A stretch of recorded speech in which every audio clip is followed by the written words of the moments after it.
All right, what's going on, everyone?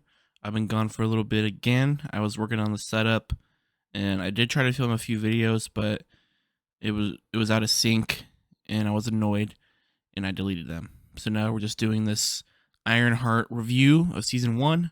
No spoilers, because it's only 6 episodes, and if you like Marvel, I want you to watch it at least. So let's just jump right into it. I guess real quick we can do a little background review.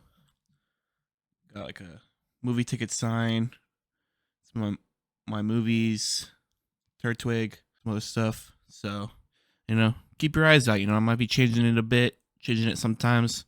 You might see some new movies, some new objects. You never know.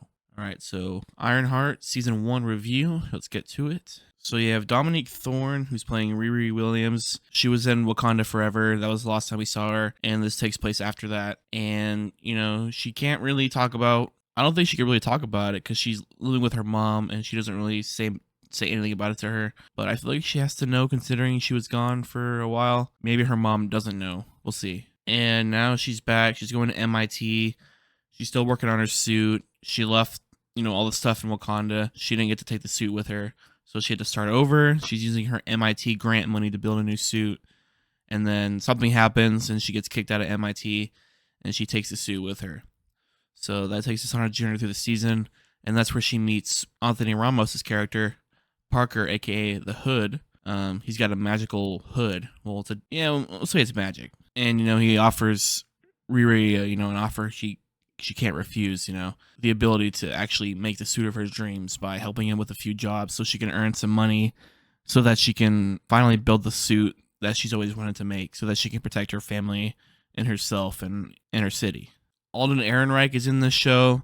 I feel like they could have used him in another MCU role that might have been more important, but I feel like the first half of the season his character was a lot better than the second half. In the first half of the season, he's kind of awkward, but he's intelligent. At first you think he's you're not sure what side he's on.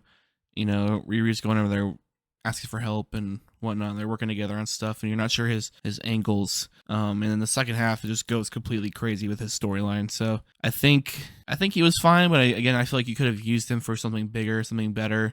I mean, you had him as Han Solo, and no one liked that movie. Personally, I like that movie, but I'm not a big Star Wars fan, so I'm just like on the outside.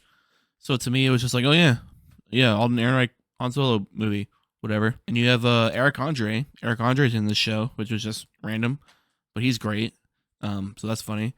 I won't say more because his character is crazy. Like, his character has the craziest storyline in all of Marvel you've ever seen. Like, I'm not even kidding. Eric Andre, like, he's probably going to surpass Robert Downey Jr.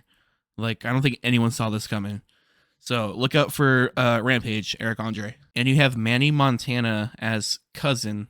He's doing the Eben Moss Bacharach thing from The Bear. He's basically Parker's like cousin. I mean, they're not actually cousins. They just have been working together for so long. Like, basically Parker grew up learning from cousin. And at first I thought it was Michael Mando, from Nacho from Better Call Saul. And also he played Scorpion in Spider-Man Homecoming. And at first I was like, is that Scorpion? And I was like, oh no, that's just the guy who looks like him. And funny enough, his name is Manny Montana. And you have Michael Mando. And he kind of looks like Scorpion. Like, they look similar, but he's not Scorpion. So I was confused. But I really do hope, they got me thinking, I really hope they do bring in Michael Mando as Scorpion again. Maybe for whatever this next movie is, or the next Spider-Man trilogy they're doing, starting with Brand New Day. So we'll see about that. I had to look into the budget because I wasn't sure if there was like constraints, but it looks like the budget was about $150, and that seems about average for the Marvel shows I was looking up. WandaVision had like $225, but that has more name recognition, and it had 9 episodes, even though I think the runtime is probably matched anyway. Because these were kind of long 6 episodes. Like, episode 5 was 60 minutes. And I have stupid Disney Plus through my cable provider. So I have stupid ads. So that added another like 15 minutes to them. So I feel like that kind of ruined the momentum for the show. Like, ads are just terrible all around. Like, just do a really big ad at the front and like one at the end, dude. Like, don't put them throughout. It's so obnoxious. First half has some good character building, some good character moments. Riri's like backstory, why she does what she does is pretty sad. And the second half, they kind of go more towards the Marvel aspects, but again, I thought there was budget constraints because there wasn't really much action, which it's usually the other way around. Usually they rely too much on the Marvel action as opposed to like the story and character building. This time it was the other way around. They spent too much time with the characters, just like sitting in a room talking and stuff. And once like the final fight goes down, final fight, it's not even really a fight. It lasts like 4 seconds. So I kind of wish there was more of that. They had this whole build up to her making this new suit, and then she barely uses it for like 0.5 milliseconds. So I was kind of disappointed with that. They were setting up a second season, so maybe it was going to be a little more action in that. Probably won't be a second season because this show's getting really bad reviews. I won't say I hated this show. I will say I watched the second half of the season while drinking some 9.5% ABV IPAs. So I may have been enjoying the show a little bit more than I should have. But I will say Dominique Thorne as Riri Williams, she's great. Obviously, they play a lot of like anxiety. Kind of the same stuff they did with Iron Man 3. Think of Iron Man 3, that plotline extended through Riri with her anxiety and her panic attacks and her thoughts about not being able to protect herself or the world. And I like that too, that it's not setting up that she's like, I think like maybe like one person was like, "Oh, you're the next Tony Stark," but that's not like her thing. Like she's still just herself, making her own way, doing her own thing. She got her own way to MIT. She didn't get an offer, even though Peter would get his own way to MIT. Tony offered it to him.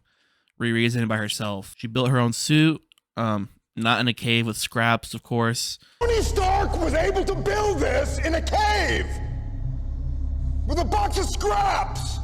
But I think overall, I really hope they bring her back. I'm sure they will for like the Young Avengers or like Secret Wars or something like that. I think she'll be a good addition to the team because she's smart. She has the tech. So overall, I'd probably give this show, I'd say like a 2.8 out of 5. I couldn't quite get it to fresh because, again, I just wanted a little bit more of that Marvel action.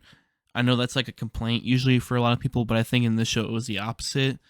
I feel like the first half of the show did a lot of good character building and whatnot.